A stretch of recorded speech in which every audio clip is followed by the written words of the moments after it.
میری سرکار نے فرمایا کہ ابو ذر دوسری بات کا ہمیشہ زندگی میں خیال رکھنا کہ اپنے سے نیچے والوں کو دیکھنا، اپنے سے اوپر والے کو نہیں دیکھنا۔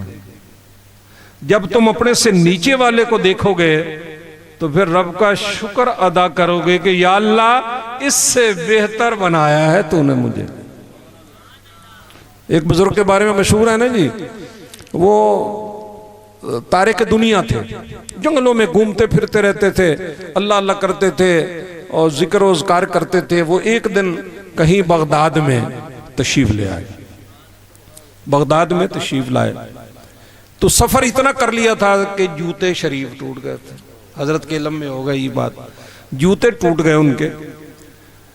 تو لوگ آ رہے ہیں نماز کے لیے تو شاہانہ انداز سے آ رہے ہیں، خوبصورت جوتے ہیں، خوبصورت کپڑے ہیں، خوبصورت ٹوپیاں ہیں۔ آج کل تو نمازی نے ٹوپیاں بھی چھوڑ کر دی ہیں، نمازوں کو ٹوپیوں سے بھی آزاد کر دیا، کوئی ضرورت نہیں ہے ٹوپی پہننے کی۔ اللہ کا بندہ ادب سے رب کی بارگاہ میں حاضر ہونا ہے۔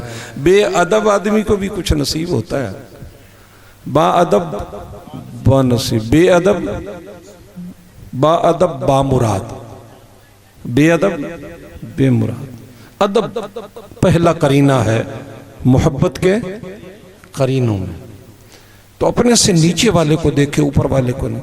تو وہ جو بزرگ ہیں نا جی، وہ جنگلوں میں عبادت کر کے اللہ اللہ کر کے ایک عرصے کے بعد شہر میں آئے تو رب کی بارگاہ میں شکوہ کر بیٹھے، شکوہ کر بیٹھے، یا اللہ میں صبح و شام تیری عبادت کرتا ہوں، راتوں کو تیرے لیے جاگتا ہوں، بھوکا پیاسا تیرے لیے رہتا ہوں، یا اللہ ہر وقت اللہ اللہ کرتا ہوں، مجھے جوتے بھی میسر نہیں ہیں، اور یہ جو ہیں اتنے شاندار اپنی مرضی سے اٹھتے ہیں بیٹھتے ہیں، اتنے شاندار کپڑے ہیں، جوتے ہیں، وضو کیا، مسجد کے اندر تشریف لے گئے، نماز پڑھی، نماز سے فارغ ہوئے تو جب مسجد کے دروازے پر آئے نا جی تو ایک کو دیکھا وہ مانگ رہا ہے، اس کی ٹانگیں ہی نہیں، اس کے پاؤں ہی نہیں ہیں۔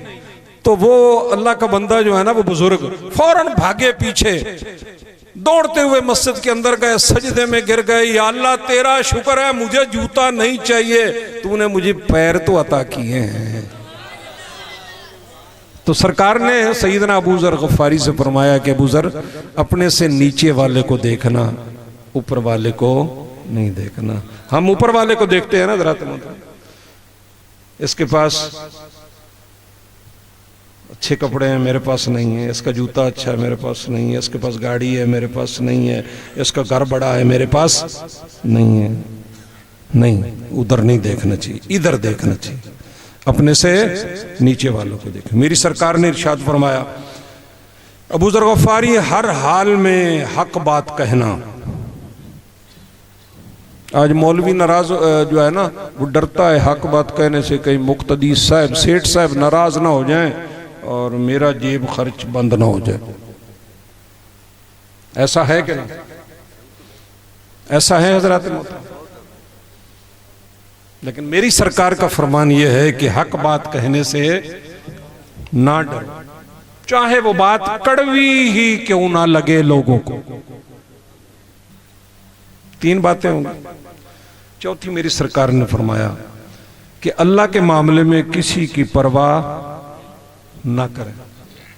ہم اللہ کے معاملے میں پرواہ کرتے ہیں کہ نہیں؟ ہم لوگوں کی پرواہ کرتے ہیں، اللہ کی پرواہ نہیں کرتے۔ یہ بہت خطرناک بات ہے، بڑے خسارے کی بات ہے۔ اگلی بات، یہ بڑی اہم بات ہے حضرات، غور فرمائیے گا میری جان۔ شاید میں بھی اسی مرض کا مریض ہوں، لیکن میں ڈرتا ہوں، اللہ گواہ ہے، آج تک ڈرتا ہوں۔ میرے رشتہ دار مجھے بہت برا بھلا کہتے ہیں، مجھے گالیاں نکالتے ہیں، مجھے بلا وجہ تنگ کرتے ہیں، مجھے غصہ آتا ہے، میں بڑا غصے والا بندہ ہوں، یہ بات سے پوچھ لیجئے گا کتنا غصے والا ہوں، لیکن میں ان سے معافی مانگ لیتا ہوں، یار معاف کر دینا مجھے، میں دوسرے قدم پر معافی مانگ لیتا ہوں۔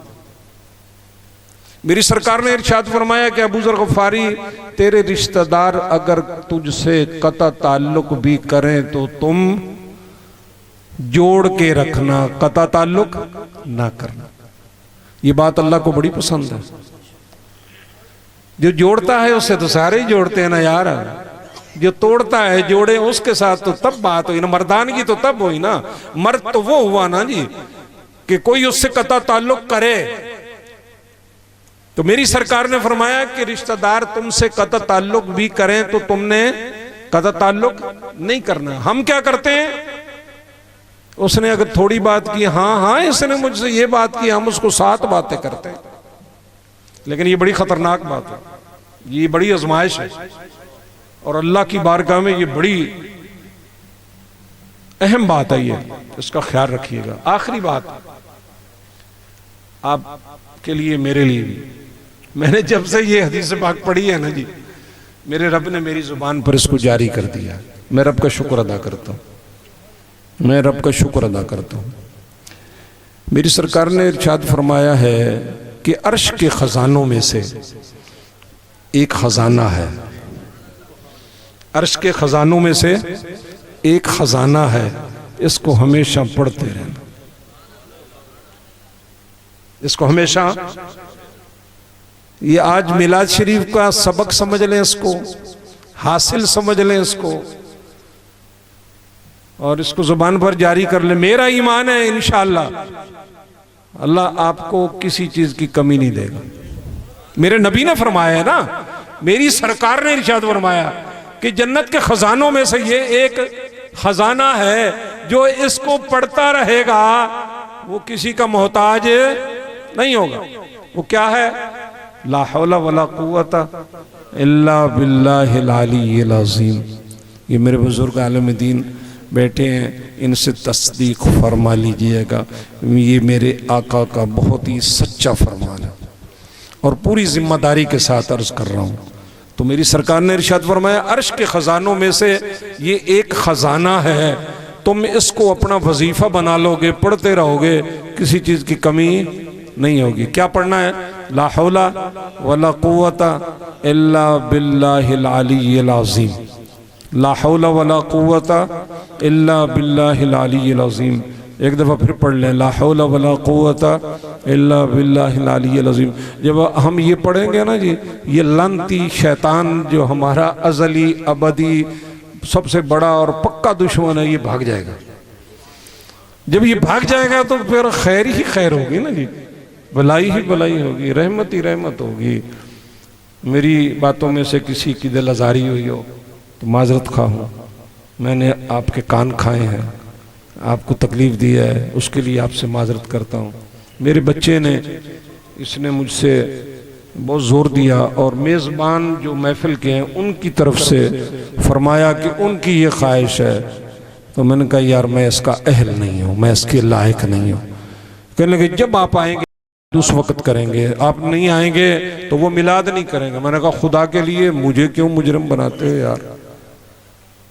تو میں نے اپنے کام سے آیا ہوں حضرات محترم، میں نے اپنی ضرورت سے آنا تھا، اس کے لیے آیا ہوں۔